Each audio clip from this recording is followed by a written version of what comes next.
बिस्मिल्लाहिर्रहमानिर्रहीम। अस्सलाम वालेकुम डियर स्टूडेंट्स। इंजाइम्स हमारी बॉडी में ऐसे सब्सटेंसेस होते हैं जो रेट ऑफ केमिकल रिएक्शन को बढ़ा देते हैं, लेकिन सर्टन सब्सटेंसेस ऐसे भी हैं जो इंजाइम की एक्टिविटी को ब्लॉक कर सकती हैं। ऐसी केमिकल सब्सटेंसेस को हम एक नाम देते हैं इनहिबिटर्स का। तो स्टूडेंट्स, इनहिबिटर्स क्या हैं? It is very important question. Inhibitors का लफ्ज़ी मतलब अगर हम देखें तो इसका मीनिंग है रोकने वाला, इनहिबिट करने वाला। ये इनहिबिट से ही निकला है, रोकने वाला, इनहिबिटर। यानी कि ऐसे केमिकल सब्सटेंसेस जो इंजाइम की एक्टिविटी को रोक देती हैं।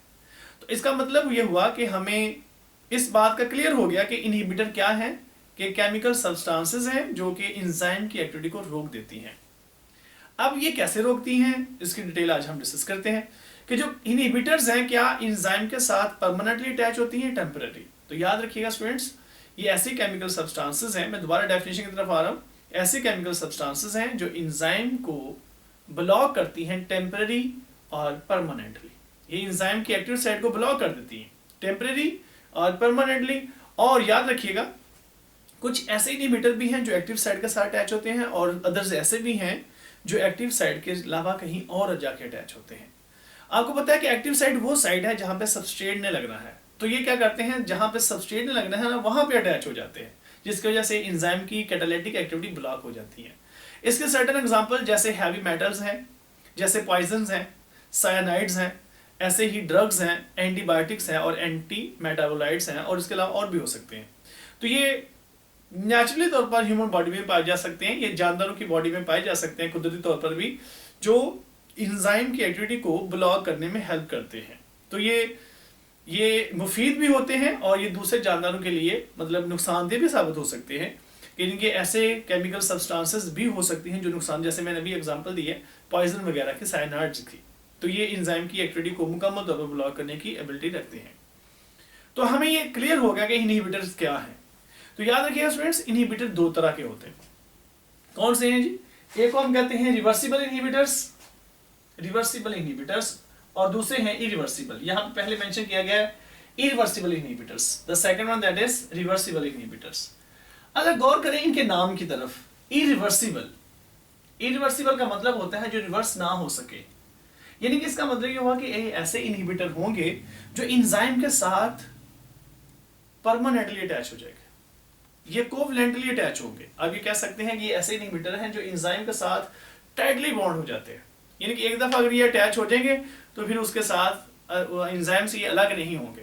तो ये आपको क्लियर हो गया कि इरिवर्सिबल इनहिबिटर ऐसे हैं जो इंजाइम के साथ परमानेंटली अटैच हो जाते हैं, और इसके बाद इंजाइम की जो ग्लोबुलर स्ट्रक्चर है उसको डिस्ट्रॉय कर देंगे, रेट ऑफ इंजाइम एक्शन 0। जैसे अब एग्जांपल दे सकते हैं पॉइजन्स की, तो ये इंजाइम को मुकम्मल तौर पर डिस्ट्रॉय कर देते हैं। पॉइजन में आप एक एग्जांपल दे सकते हैं जैसे पोटेशियम साइनाइड। ठीक हो गया जी। ये ऐसे इनहिबिटर्स हैं जो इंजाइम की ग्लोबुलर शेप को डिस्ट्रॉय करने की एबिलिटी रखते हैं। The next one that is reversible inhibitors. तो ये ऐसे इनहिबिटर्स हैं, इरिवर्सिबल इनहिबिटर्स, ऐसे इनहिबिटर्स हैं जिनका एक्शन रिवर्स हो सकता है। नाम से ज़ाहिर हो रहा है ना, रिवर्सिबल, यानी कि जिनका एक्शन रिवर्स हो सके। इसका मतलब ये हुआ कि रिवर्सिबल इनहिबिटर ऐसे होंगे जो इंजाइम के साथ परमानेंटली अटैच ना हो, अटैच होंगे लेकिन इनका जो लिंक है वो वीक होगा। इसका मतलब ये हुआ कि अगर एक लम्हे के लिए इंजाइम के साथ अटैच होते हैं तो ये इंजाइम से अलग भी हो सकते हैं। ये इंजाइम के ग्लोबुलर स्ट्रक्चर को डिस्ट्रॉय नहीं करते, इनका इफेक्ट हम न्यूट्रलाइज कर सकते हैं। अगर किसी जगह पे रिवर्सिबल इनहिबिटर मौजूद हैं, अब हम वहां पे सबस्ट्रेट की कंसंट्रेशन को बढ़ा दें तो इनका असर मिनिमम हो जाएगा, इसको हम न्यूट्रलाइज कर सकते हैं, इनका जो इफेक्ट है वो हम कम से कम कर सकते हैं। इनकी रिवर्सिबल इनहिबिटर की दो टाइप्स हैं, कौन कौन सी? कॉम्पिटिटिव इनहिबिटर्स और नॉन कॉम्पिटिटिव इनहिबिटर्स। यहाँ पे जरा इन वर्ड्स पे आप गौर करें कि कॉम्पिटिटिव इनहिबिटर्स, वर्ड कॉम्पिटिटिव का मतलब क्या होता है? कॉम्पिटिटिव का मतलब क्या है जी? कि मुकाबला करने वाले, ऐसे इनहिबिटर्स जो मुकाबला करते हो। किसके साथ मुकाबला करना है? सबस्ट्रेट के साथ। किसके लिए मुकाबला करना है? For active site. गौर कीजिएगा, सपोज दैट मैं यहाँ पे एक नॉर्मल रिएक्शन आपको शो करवाता हूँ। उस नॉर्मल रिएक्शन से हमने इसकी एग्जांपल लेनी है कॉम्पिटिटिव इनहिबिटर्स की। गौर कीजिएगा जी। Suppose that you have a substrate जिसका नाम है जी सक्सेनिक एसिड, जिसमें 4 कार्बन है, कार्बन 1, कार्बन 2 और carbon 3 and this is carbon 4। यहाँ पे डबल बॉन्ड O, इधर भी इस तरह से डबल बॉन्ड O होता है, यहाँ पे OH होता है, OH OH, और यहाँ पे 4 हाइड्रोजन है, 1 2 3 और ये 4। ये स्टूडेंट्स आपके सामने एक सबस्ट्रेट मैंने बनाया जिसका नाम है सक्सेनिक एसिड। ये जब एक्वस मीडियम में जाता है तो ये अपने हाइड्रोजन आयन डोनेट कर देता है, जिसकी वजह से इसके ऊपर चार्ज डेवलप हो जाता है। और हमने ये डिस्कस किया था कि सबस्ट्रेट के ऊपर चार्ज होता है। अच्छा जी, अब इसके ऊपर एक एंजाइम ऐड करता है, देखते हैं वो एंजाइम आपने कैसे बनाना है। ये गौर करें जरा, ये आपके सामने सबस्ट्रेट है ना जी, आपने एंजाइम इस तरह से बना लेना है। ये एंजाइम के एक साइड में बना रहा हूं, इस तरह से ये दिख रहा है ऐसे। ये गौर करें जरा स्टूडेंट्स, इस तरह से आपने इन ग्रुप के साथ साथ आपने ये एंजाइम बना लेना है ऐसे। इस तरह से आप इसके इर्द-गिर्द सर्कल लगा देंगे। ठीक हो गया जी, ये एंजाइम बन गया। इस एंजाइम का नाम क्या है जी?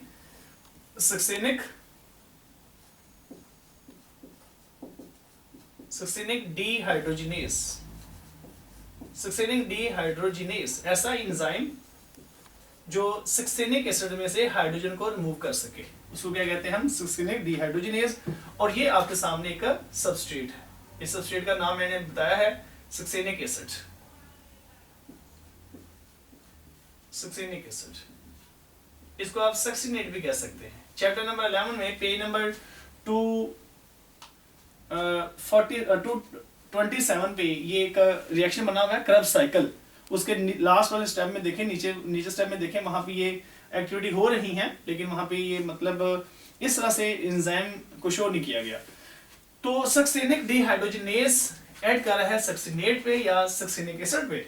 यहां से ये 2 हाइड्रोजन को रिमूव करेगा। ये जो 2 हाइड्रोजन यहाँ पे अवेलेबल नजर आ रही है आपको, इनको यहाँ से ये रिमूव कर देता है। यहाँ से ये 2 हाइड्रोजन को निकाल देगा, 2 हाइड्रोजन आयंस। ये 2 हाइड्रोजन आयन FAD इस्तेमाल करता है, फ्लेवन एडेनिन डाइन्यूक्लियोटाइड, और उसकी रिडक्शन हो जाती है।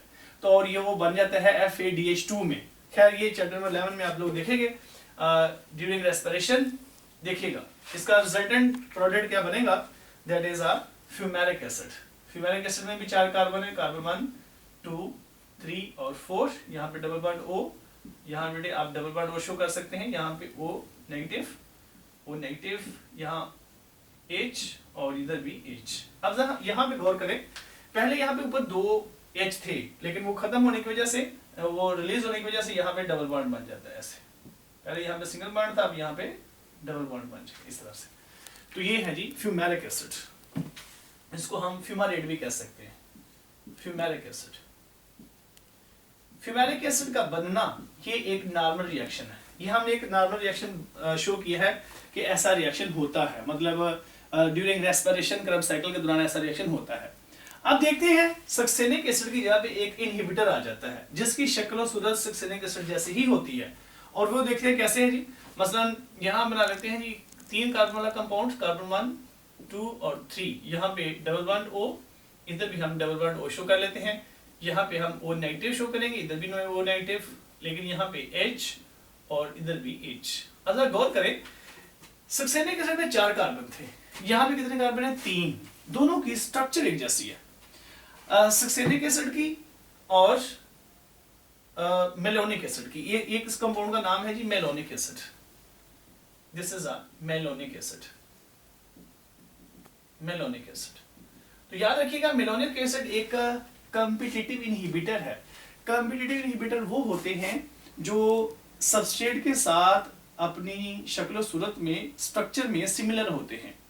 तो बाइंडिंग साइट का रोल आपको पता होना चाहिए। बाइंडिंग साइट का रोल ये होता है वो सबस्ट्रेट को शिनाख्त भी करती है और बाइंड भी करती है। लेकिन समटाइम ऐसा होता है कि सबस्ट्रेट से बाय मिस्टेक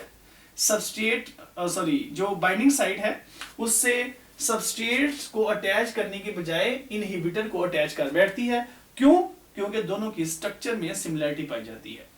तो जैसे ही सबस्ट्रेट की जगह पे इनहिबिटर आ जाता है तो प्रोडक्ट नहीं बनता। यहाँ पे तो प्रोडक्ट बन गया ना, ये फ्यूमेरिक एसिड प्रोडक्ट बन गया, लेकिन अगर इसकी जगह पे इनहिबिटर आगे अटैच हो जाता तो प्रोडक्ट ना बनता। जैसे यहाँ पे मेलोनिक एसिड है, यहाँ पे आप शो कर लेते हैं कि ये फर्ज करेगा एंजाइम है जो कि उसकी एक्टिव साइड के अंदर सही से फिट भी नहीं आ रहा। ऐसे ये आपने एक एंजाइम शो कर दिया जी, ये एंजाइम वही है सक्सेनिक डिहाइड्रोजिनेज। ये स्ट्रक्चरल सिमिलरिटी की वजह से आके अटैच तो हो गया है, लेकिन इससे प्रोडक्ट नहीं बनेगा, नो प्रोडक्ट फॉर्मेशन। तो ऐसा इनहिबिटर जो स्ट्रक्चर में सिमिलर होने की वजह से एक्टिव साइट के साथ अटैच हो जाए, उसको कहते हैं हम कॉम्पिटिटिव इनहिबिटर, क्योंकि ये मुकाबला कर रहा है किसके साथ, सबस्ट्रेट के साथ। तो यहाँ पे मेलोनिक एसिड क्या है जी, एक कॉम्पिटिटिव इनहिबिटर है, और सक्सेनिक एसिड क्या था, सबस्ट्रेट था। जो प्रॉपर सबस्ट्रेट है वो सक्सेनिक एसिड है, और इसका जो कॉम्पिटिटिव इनहिबिटर है वो मेलोनिक एसिड है। इसका मतलब अगर ये मेलोनिक एसिड आके अटैच हो जाता है तो रिएक्शन स्टॉप हो जाएगा। तो इसी वजह से इसको क्या कहते हैं हम, कॉम्पिटिटिव इनहिबिटर्स, ऐसे इनहिबिटर जो सबस्ट्रेट के साथ शक्ल सूरत में, स्ट्रक्चर में सिमिलर हो। The next one that is a non competitive inhibitors. नाम से जाहिर हो रहा है कि ये ऐसे इनहिबिटर होंगे जो एंजाइम की एक्टिव साइट के साथ अटैच ही नहीं होंगे। ये ऐसे इनहिबिटर हैं जो एंजाइम की एक्टिव साइट के अलावा कहीं और अटैच होते हैं। और आपको पता है कि एंजाइम की वो और एक्टिव साइट कौन सी होती है। मसलन फर्ज करें ये आपके सामने एक एंजाइम है, ये आपने ये एंजाइम स्केच किया है, ये एक एंजाइम है और इसकी हम ये एक्टिव साइट बना लेते हैं। फर्ज करें ये इस तरह से हम एंजाइम की एक एक्टिव साइट बना लेते हैं, और ये एक्टिव साइट है, और एक्टिव साइट के साथ एक और साइट भी मौजूद होती है जिसको हम एलोस्टेरिक साइट कहते हैं। ये ठीक हो गया जी। अब इस एलोस्टेरिक साइट के ऊपर दो चीजें अटैच हो सकती हैं, या तो इनहिबिटर या कोफैक्टर। ये एक से ज्यादा भी हो सकती है, यानी कि हो सकता है इनहिबिटर यहाँ अटैच हो और किसी और जगह पे कोफैक्टर आगे अटैच हो जाए। तो फर्ज करें एलोस्टेरिक साइट है और यहाँ पे अटैच हो जाता है जी इनहिबिटर। अब देखें ना, ये इनहिबिटर अगर यहाँ पे अटैच हुआ है तो इसका मतलब ये है कि ये कॉम्पिटिटिव नहीं है, ये नॉन कॉम्पिटिटिव है। अगर तो ये एक्टिव साइट के साथ जाके अटैच होता तो हम इसको ये कहते कि ये क्या है जी, ये कॉम्पिटिटिव। ये यहाँ पे अटैच हुआ, जैसे ये यहाँ पे अटैच होगा तो क्या होगा, एंजाइम की जो शेप है वो चेंज हो जाएगी। बस इस तरह से एंजाइम की एक्टिव साइट की इस तरह से शेप चेंज हो गई है। कहता है कि अगर इसके बाद कोई प्रॉपर सबस्ट्रेट आके अटैच हो भी जाता है, ऐसे ये सबस्ट्रेट आके यहाँ पे अटैच हो भी गया, तो एंजाइम की क्योंकि शक्ल चेंज हो चुकी है, इसकी ग्लोबुलर स्ट्रक्चर जो है वो डिस्ट्रॉय हो चुकी है। किसने डिस्ट्रॉय की है, नॉन कॉम्पिटिटिव इनहिबिटर ने। तो क्या होगा, नो प्रोडक्ट फॉर्मेशन, प्रोडक्ट नहीं बनेगा। क्यों प्रोडक्ट नहीं बना, क्योंकि एंजाइम की ग्लोबुलर स्ट्रक्चर मेंटेन नहीं रही। तो ऐसा इनहिबिटर जो एंजाइम के एक्टिव साइट के साथ अटैच ना हो, एक्टिव साइट के अलावा कहीं और अटैच हो जाए, लेकिन अटैच होने के बाद वो एंजाइम की शक्ल को चेंज कर दे, तो उसकी ग्लोबुलर शेप को चेंज कर दे, और उसके बाद जो प्रॉपर सबस्ट्रेट या जनरल सबस्ट्रेट आके अटैच हो भी जाए तो रिएक्शन नहीं होगा या ना हो। तो ऐसे इनहिबिटर को क्या कहेंगे हम, नॉन कॉम्पिटिटिव, क्योंकि वो एक्टिव साइट के साथ अटैच नहीं हुआ, इस वजह से उसको हमने नॉन कॉम्पिटिटिव इनहिबिटर का नाम दिया। जैसे आप एग्जांपल दे सकते हैं, हैवी मेटल्स है, जैसे क्रोमियम है, जैसे आप इसमें एग्जांपल दे सकते हैं लेड है, जैसे मरकरी है। तो ऐसे ये इनहिबिटर्स होते हैं, ऐसे ये इनहिबिटर हैं जो एंजाइम के साथ एक्टिव साइट के साथ अटैच नहीं होते।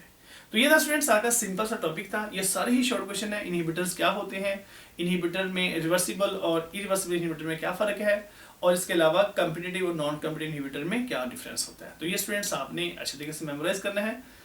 अपना बहुत ख्याल रखिएगा। अल्लाह हाफिज़।